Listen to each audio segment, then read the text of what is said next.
E a minha prioridade é eu ser fiel aos meus princípios. Você fala muito do Diego, seu preparador físico. E na seleção brasileira aconteceu um caso, acho que é de domínio público, que ele acaba fazendo uma curtida numa postagem, né? E ele acaba saindo da seleção. E você sai da seleção junto com ele. Isso te deixa chateado porque você tinha um projeto ainda, talvez que poderia ser até Paris, o próximo ciclo olímpico. Um ciclo que o Brasil poderia ter chegado muito bem às Olimpíadas de Paris, porque você ganha Pan-Americano, você ganha Copa América, ganha todas as competições possíveis. O caminho todo a gente ganhou, não só jogamos, mas a gente ganhou os títulos das competições. Tinha um caminho, né, para chegar até a Olimpíada. O caminho era sul-americano, que classificava para a AmeriCup, depois pré-olímpico mundial e aí Olimpíada. E nesse caminho ali entre o pré-olímpico mundial e AmeriCup tinha os Jogos Pan-Americanos. Então a gente jogou Sul-Americano, AmeriCup e Jogos Pan-Americanos, todos com título. Não é que a gente ganhou medalha, foram todos títulos. Ou seja, na América, nós fomos o melhor time da América. Nós fomos o melhor time da América nesse ciclo. Isso não tem como contestar. Tá lá, o melhor time da América foi o Brasil. Ganhou todas as competições do continente. E até por isso foi uma correção que a FIBA fez. Porque o melhor time da América nesse ciclo não participou da Olimpíada. Então, a FIBA até corrigiu isso, colocando que a partir da próxima, próximo ciclo olímpico, né, o campeão dos continentes está classificado para a Olimpíada. Que é o vai Brasil. jogar a Copa, como sempre foi, né? Vai jogar... Derrubaram nessa, né? Sim, vai jogar o pré-olímpico mundial, mas já tem a classificação. Então, porque, claro, ficou assim, acho que o único campeão continental que não participou da Olimpíada foi o Brasil. Então, assim, é bom, porque também ficou uma lição, né? E a FIBA teve a sabedoria de corrigir isso. A humildade, né? Exatamente, para corrigir isso, né? Então, foi uma situação que a gente, nesse período aí, claro, sofremos com a não classificação, porque era o sonho de muita gente. Cara, eu fiquei muito triste, claro, por eu não participar de uma Olimpíada, né, como treinador, que é um sonho. Não desisti ainda, mas é um sonho que eu tenho. E estava tão perto da gente conseguir, mas, cara, o que me deixou mais triste foi ver, por exemplo, a Érica. Entendeu? Cara, eu queria muito dar isso para ela, porque é uma jogadora que, cara, eu tenho muito respeito por ela. E, cara, isso aí me deixou muito triste, porque saber que era um sonho dela também, poder estar nessa Olimpíada e encerrar a carreira dela dessa forma. E, cara, eu me senti muito, assim, mal por não ter conseguido isso. Mas, ao mesmo tempo, a gente vê também que foi uma circunstância, não foi uma coisa que dependeu só de mim. É claro que eu sou responsável pelo trabalho, nunca vou fugir dessa responsabilidade. Até me perguntam muito, assim, a função do treinador. Eu falo assim, eu sou pago para assumir responsabilidade. E, muitas vezes, muito bem pago. Para que eu assuma a responsabilidade. Não posso chegar na hora que vai perder e falar, não, essa culpa não é minha. A jogadora que errou a bola lá. Ou o jogador que errou. A culpa pode até não ser minha, mas a responsabilidade é minha. Eu acho que existe uma diferença entre culpa e responsabilidade. E muitas vezes a culpa pode não ser minha, mas a responsabilidade é minha, eu não posso fugir dessa responsabilidade, porque a minha função exige que eu assuma essa responsabilidade. Então eu fiquei triste por não ter conseguido isso. Mas, ao mesmo tempo, acho que as coisas... a gente conseguiu colocar o trem no trilho, né? Que era uma coisa que, quando a gente entrou, naquele momento, as coisas não estavam bem, né? O Brasil já tinha perdido um sul-americano, o Brasil já não estava sendo um protagonista no continente. A Érica até contou algumas histórias aqui, porque nem os uniformes delas eram das meninas, eram uniformes adaptados do basquete masculino. Eu acho que isso tem até uma coisa importante, que eu falo aqui em relação não só ao basquete feminino, mas, por exemplo, no Flamengo também aconteceu isso, em Angola aconteceu isso. Acho que mais do que você chegar lá na sala de troféus e ver os troféus que existem, né, que você conquistou, é você ver a mentalidade que ficou. Né? Por exemplo, cara, quando eu cheguei no Flamengo, o Flamengo era o Flamengo, mas não estava tendo uma sequência de títulos e tudo mais, e a hegemonia que a gente conquistou. Então, isso ficou. Não é uma coisa que acabou. Hoje o Flamengo ainda é forte. Eu já saí de lá faz 7 anos. Né? E o Flamengo ainda continua, na minha opinião, sendo o time com o melhor elenco, com um elenco poderoso, com um investimento alto, né? Eu acho que continua isso.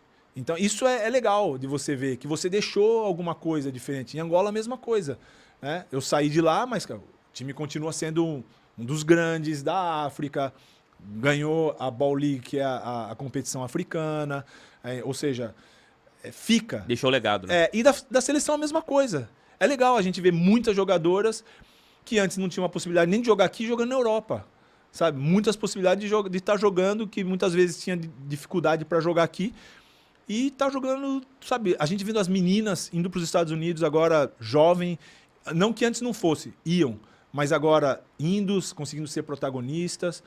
Ou seja, é bacana a gente ver que durante o tempo, e acho que esse é um grande propósito que eu tenho também, de durante o tempo onde eu estou em algum lugar, realmente fazer uma diferença, deixar alguma coisa. O famoso legado, né? Não só conquistar títulos, que acho que é importante também, né? Porque você credenciar. Teu currículo, né? Dá uma credenciada. Você dá palestra pelos títulos, não é porque exato. você tem um belo cabelo, né? Até porque também. Eu não posso falar sobre cabelo, que é uma área que eu não tenho. Mas eu acho que o mais importante é isso, é você cumprir um propósito. A gente entrou no feminino para realmente mudar essa situação e a confederação, né, na gestão do Gui Peixoto, e o Marcelo, que agora é o presidente, né? Foi eleito presidente e era o vice-presidente. Cara, comigo eles sempre foram muito leais nessa situação, né? As coisas que a gente combinou, eles sempre foram muito leais a isso. E eu acho que também as coisas que a gente quis mudar, elas realmente mudaram porque eles deram essa possibilidade. A gente falava um pouco dessas permissões, né?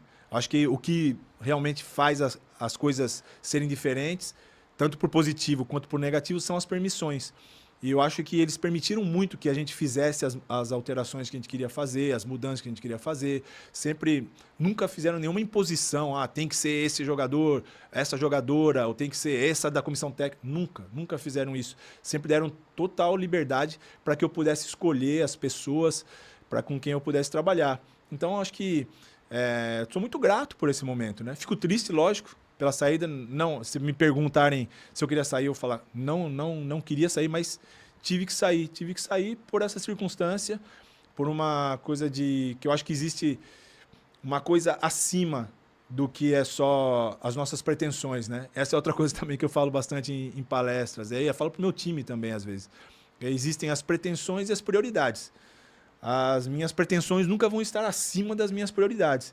E a minha prioridade é eu ser fiel aos meus princípios, aquilo que eu acredito, tal. Quando isso se fere, ok.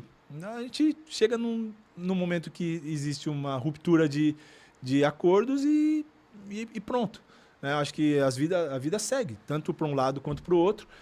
O importante é você, naquele período em que você esteve, ter feito o melhor. Eu acho que, de uma certa forma, acho que a gente conseguiu fazer um bom trabalho.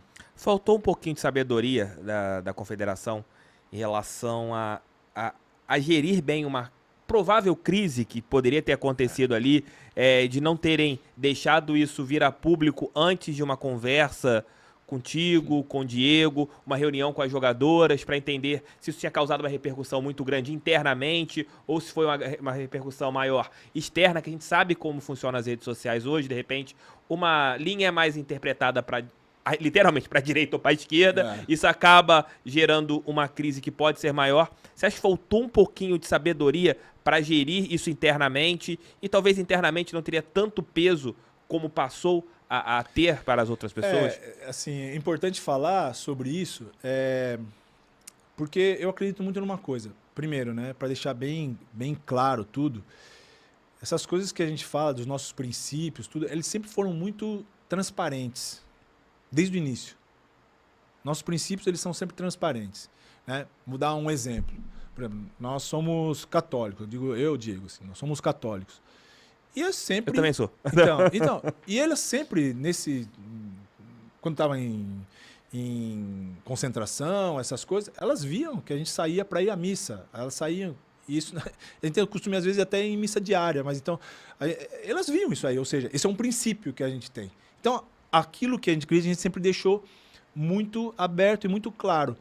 Só que isso nunca foi motivo para atrapalhar ou descredenciar alguma coisa de alguém que pensa diferente do que a gente ou que acredita em alguma coisa diferente da gente. Pelo contrário, a gente respeita e gosta das pessoas, né? A gente começa a ter... Eu tive com o feminino, digo até do que com o masculino, eu tive um relacionamento muito bom com as jogadoras, né? E é bom assim não só profissionalmente, de amizade, no caso, mas como de amizade, né? Por exemplo, eu comecei a falar da Érica. Você chorou da Érica, falando da Érica. Porque eu sei, eu tenho um carinho especial por elas, né? Por tudo, até porque pelo respeito que elas tiveram com o nosso trabalho.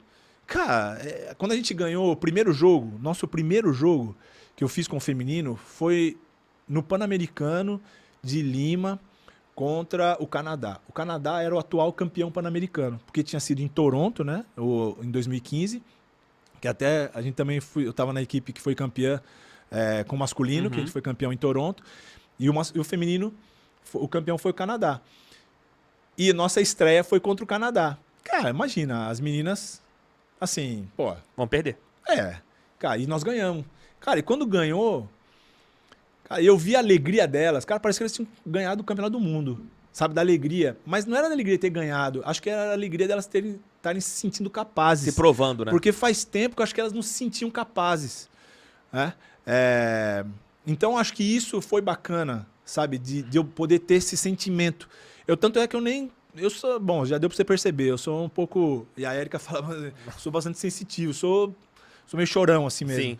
E tanto é que depois do jogo, quando eu vi isso, cara, eu não conseguia nem dar entrevista, porque teve lá a transmissão e foram me pegar ali depois, ali na zona. Eu não consegui falar. De ver, de sentir, né, essa emoção. Tanto é que depois, quando a gente ganhou o Pan-Americano, que a gente ganhou a final dos Estados Unidos, eu queria muito ter uma medalha. Eu não tenho uma medalha, porque o técnico não pode. O técnico não ganha, né? Assim como em Olimpíada também. Mas... Não existe uma premiação maior do que a gente estar ali fora do pódio, porque a gente não vai para o pódio, mas a gente está fora do pódio e ver as meninas tendo conquistado aquilo, sabe? Então, assim, aquilo já é um prêmio para a gente. Porque a medalha um dia eu vou perder, mas essa imagem que ficou na minha cabeça, de eu ver, e esse sentimento, isso aí ninguém vai tirar. Então, é uma coisa assim, eu tive sempre muito bom relacionamento com elas, independente do que elas pensam. Pelo contrário, me dou muito bem, converso bastante com elas, com algumas até hoje, assim. Mas fica, né? Fica essa... Assim, pô, podia ter ido um pouquinho mais. Mas a gente tem que saber lidar com essas situações e agora pensar pra frente.